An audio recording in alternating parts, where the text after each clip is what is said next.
Welcome back to another episode of the Port Vale Career Mode here on FC25. If you missed the last episode, please go and check that out, but I've probably already spoiled it by the fact that the fixture is on the screen. We are now a League One club after winning promotion in the last episode from League 2. We've gone back up at the first attempt and now we start our climb. Strap yourselves in, there's a lot to get through in this episode. We have made a total of 17 transfers for the start of this season, and that doesn't even include loans. 9 outs, 8 ins. So you may have seen in the last episode, or if you made it to the If you made it to the end of the last episode, you'll have seen that we will have... Oh my god!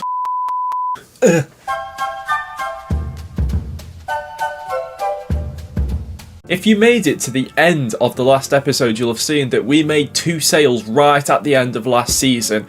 Those were Ryan Crowsdale, who was signed for FC Winterthur, and Sam Hart, who signed for Red Star FC. We had 2 players whose loans ended in the form of Rico Richards, who's gone back to Aston Villa, and Brandon Covert, who made his way back to Leicester. Dan Jones' contract expired and he is now a free agent. And one that has now gone through that happened in January, Tom Sang is now at Huesca after they poached him on a pre-contract. So that's all the ones you either will have seen or will have happened, without me having any input. There are 3 more sales to go through. Ben Amos, who barely got any game time at all, returned to the club we signed him from. He's gone back to Wigan. Ben Hennigan has made his way to Germany to sign for John Regensburg. And Jaden Stockley has signed for Barnsley. Now, and that's just the outs. Now here come the ins. We signed 2 players on pre-contract deals during the course of last season. The first of which was Hakeem Adofin from Rotherham, completely free, and the other being Lars Lucas May from FC Lugano in Switzerland, both of which were signed for completely free, and I'll tell you what,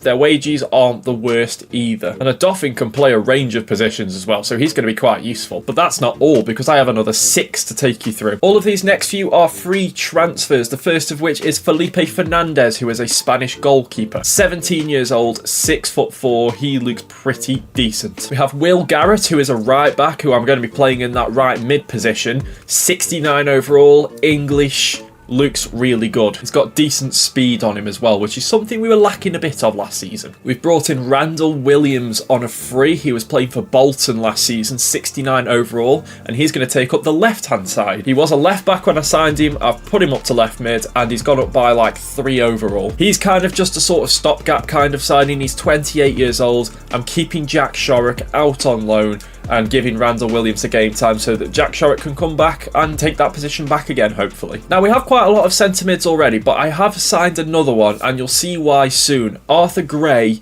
is a Scottish centre midfielder. He's a box-to-box midfielder, which is massive because I feel like this will be Ben Garrity's last season in this squad, so that he will be the perfect Ben Garrity replacement. Finally, and this is a fairly big one, Ryan Brewster has come in. Again, on a free transfer. He was released by Sheffield United. He's 69 overall, 25 years old, so still room to grow potentially. Really, really good signing for League One, and maybe we can help him resurrect his career slightly, because it kind of hasn't lived up to the hope of the early days when he was at Liverpool. And finally, the only player we paid money for, Duck. I mean, what a fitting name to have when you play for a team that's based in Stoke-on-Trent. Everyone in Stoke-on-Trent calls each other Duck. It's like calling someone mate or pal. People say Duck. And finally, the loan's out. And then we're done with the transfers, I promise. Ben Lomax has signed for SSV Ulm. Andrew Boo has gone back out on loan again, this time to Fleetwood. Aaron Davies has secured a loan move to Blackpool. Michael Miller has gone on loan to FC Ingolstadt. Harrison Nichols, now that's why I brought in Arthur Gray, because I plan to loan out Harrison Nichols to kind of preserve his potential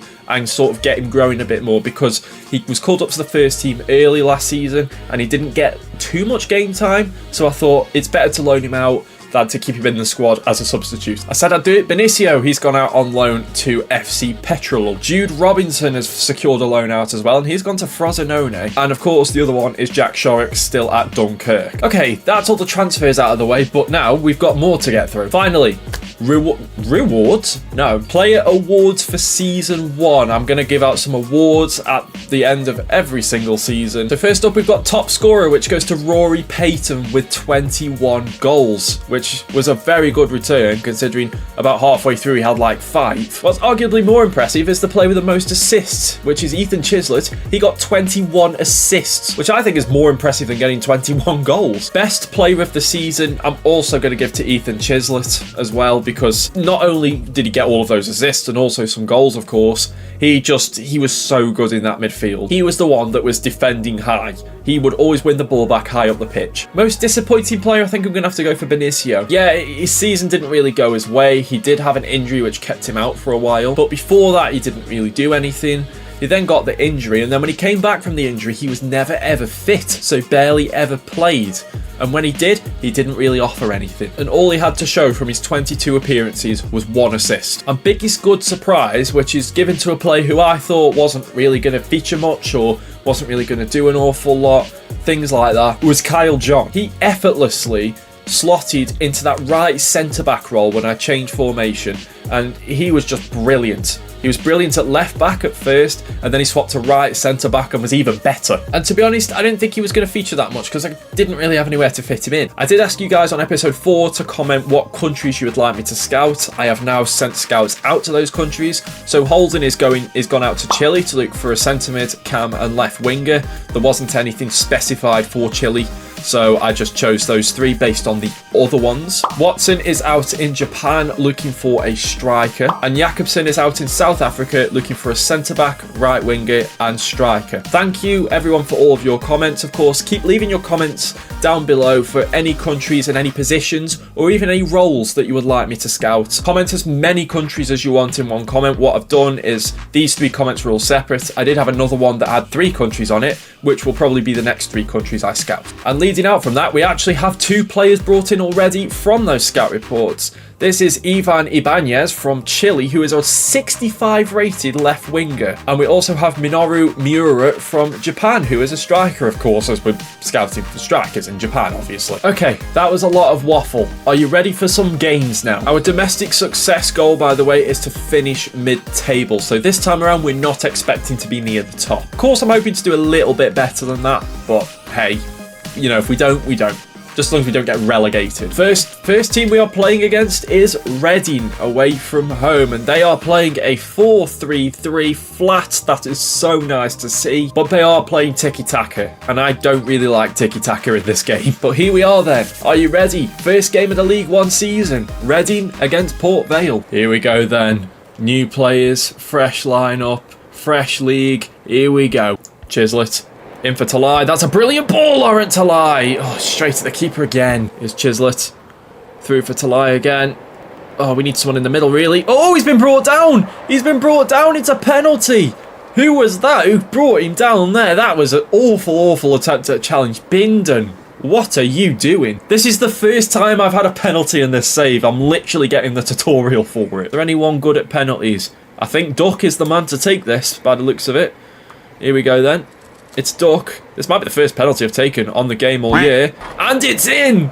First goal of the League One season is scored by Duck. I am never going to get used to calling a player Duck. Easy as you like. Just smash it into the left side netting. Lovely stuff. I have tried to keep the transfers like somewhat realistic. I think the only out there ones really are the goalkeeper Fernandez, who's just a Spanish free agent, and Lars Lucas Mayo I've signed from Germany. The rest, they're English or based in the UK. Like Randall Williams, a signed from a League One club. Hakeem Adoffin, a signed from a League One club. Duck obviously came from Aberdeen, so in Scotland, so still fairly realistic. Oh, that's a nice ball. Talai, it's Duck! Oh, what a finish! Duck does it again. It's 2-0. Oh, he smashed that in, didn't he? Reading fans don't know what is going on here. It's a brilliant run through. Nice layoff from Laurent Talai. And how about that? Absolutely smashed it. Buzanis had no chance in the goal. Well, this is a turn up for the books, isn't it? I don't know how well Reading did last season, to be fair. I probably should have checked the League One table. Here's Tuma for Reading. They're starting the second half off strong here. Oh, Basherman wins the header. over May, but doesn't get it on target. Garrett to Duck. Here is Chislett. Duck's carried on his run. He's going to lay back off to Garrett. Talai is in the middle. That's a great cross from Garrett. It's headed back. It's going to come as far as George Byers. Oh, I was hoping, just that little slither of hope, that'd sneak past the keeper. Now, Connor Hall is still our target player despite all of these new signings.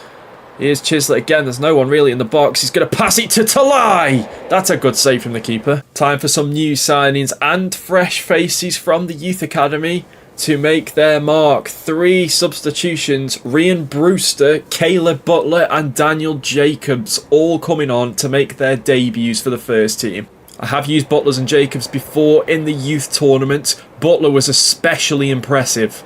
He was probably the best player. Butler intercepts. Jacobs into Ryan Brewster. Strikes! That's another very good save from Buzanis. I don't know what just happened with that pass there. Jacobs brings it down brilliantly. He's got a bit of room here. Duck's making a run. Can Duck get a hat-trick on his debut? He's probably not going to from there. Well then, that's a turn up for the Books, isn't it? A 2-0 win on the first day of the season away at Reading. As I said before, I don't think Reading fans know what's happened here. But Duck with 2 goals on his debut. The new signings impressing quite a lot. Fernandez in goal had absolutely nothing to do. And Caleb Butler off the bench. Very, very impressive. There's a feel-good factor around the place at the moment, that is for sure. Next game up then, and we are facing off against Wrexham in the Carabao Cup. A fully rotated squad. Rory Payton, I feel sorry for him because he was our top scorer last season, but he is pretty much the 4th choice striker now. So it's a bit of a shame, but he's going to get a few games because he is in the rotation team, along with the likes of Butler and Jacobs, who've just had amazing games. Curtis is in there as well. Kyle John makes his way back in, as does Connor Ripley in goal. We're going to quick sim this. We're probably going to lose it. Oh, we've lost it on penalties. One thing I am going to do is turn down the skill move frequency of the CPU, as it's clear that they're doing a lot more. You saw in the Reading game. You probably saw in the last episode as well, especially Omar Bogle is the first name that comes to mind. A lot of step overs are occurring. So next up, we are playing Wigan at home. They've lost their first 2 games of this season. They're playing a 4-4-1 or 4-2-3-1 wide, I beg your pardon. Tiki-taka again. Reading played a tiki-taka, it didn't work. A lot of our players seem to be low on fitness though, which isn't good. Already got the problem with the left-hand side again. All 3 of my centre-backs are low on fitness. Smith's fine, and he played in the midweek game. We're going to have to go as we are, though, I think. Well, we don't have to, but I'm going to.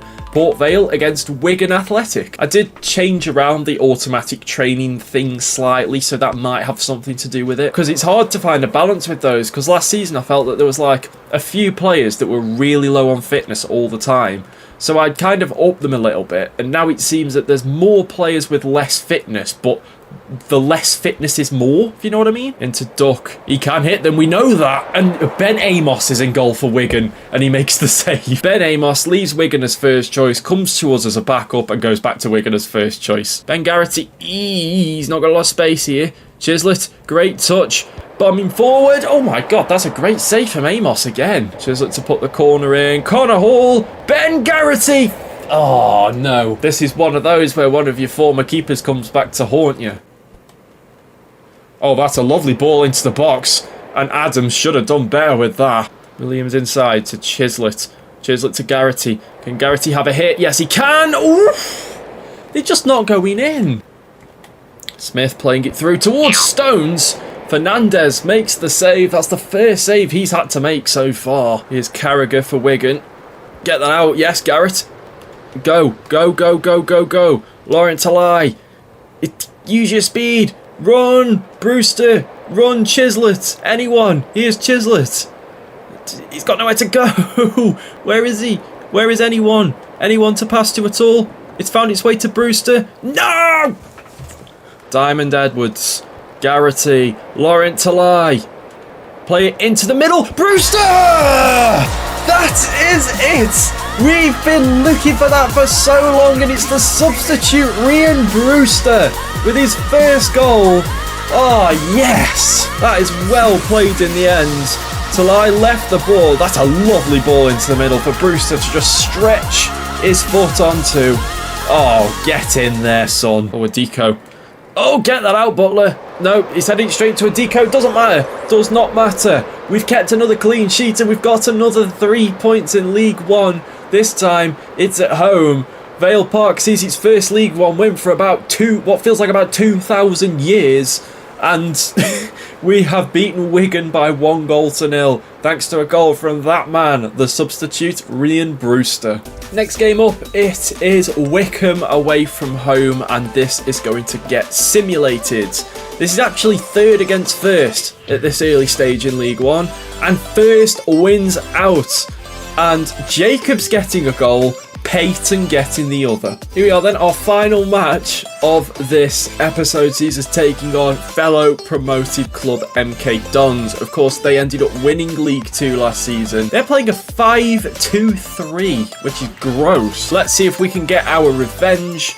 Port Vale against MK Dons. I'm also going to put Peyton up front for this game as well, because why not? He is playing on the left-hand side of the two. He was playing on the right-hand side the whole time, and I think I've got that role set as poacher rather than advanced forward. I can't remember if I have or not.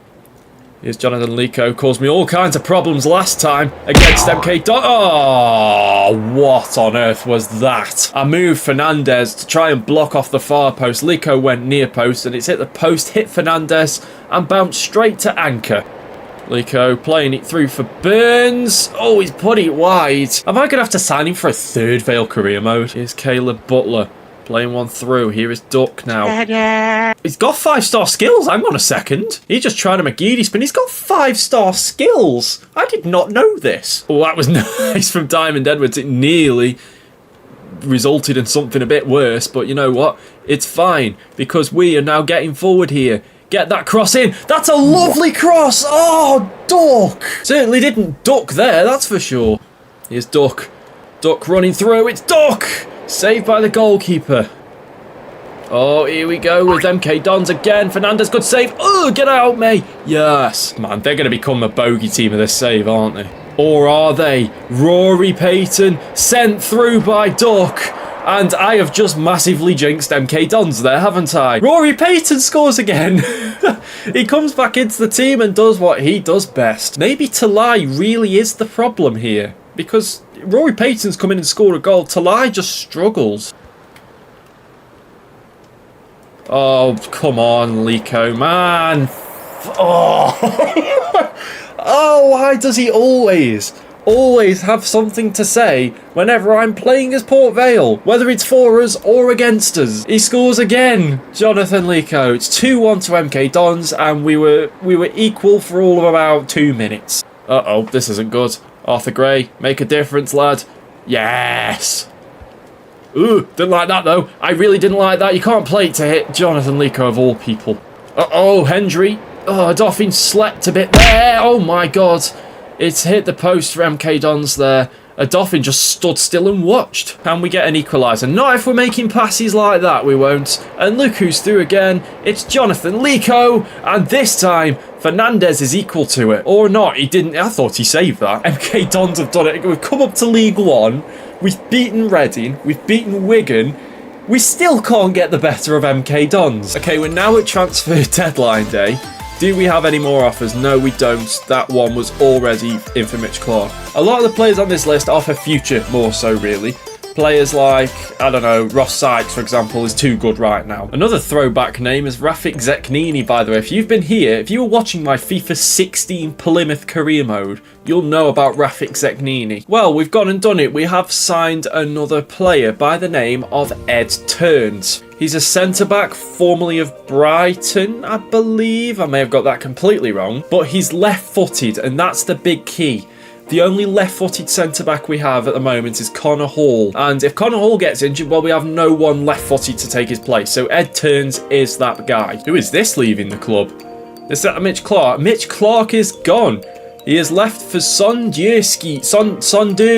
I can never remember how to say that club's name. So the transfer window is finished. Final order of this episode. Let's have a look at the youth scout reports. So in Chile, we have 2 players. We've got Julian Abeledo, who has got an overall of 54 to 72 with a potential of 71 to 94. His value is 575,000. However, Andres Aquino, who's got an overall of 53 to 73, but his potential is only 64 to 84, has got a value of 1 million, so I'm going to call him up as well despite his lower potential. Japan has also found me what seems to be a centre attacking mid and not a striker in the form of Shinya Kawakami, and unfortunately again South Africa is just not providing right now. Unfortunately, I think we're going to have to say goodbye to Hung Hong. His potential has dropped quite a fair bit. He's 18 years old. He's just not going to cut it, I don't think. And there we go, guys. That ends off this episode of the Port Vale Career Mode. Brand new season, brand new league. Same old start. 9 games. 9 games? 9 points from 4 games. We sit 4th in the table at this early stage. And that is the end of episode 1 for this season. If you guys enjoyed it, make sure to smash that like button down below. Subscribe if you like what you see and you want to see more. And if you don't want to miss a video, then hit that little bell, which is somewhere near to the subscribe button. You'll get a notification sometimes when I upload, but if you select for every video, you'll get a notification every time that I upload. Until next time, thanks so much for watching, and peace.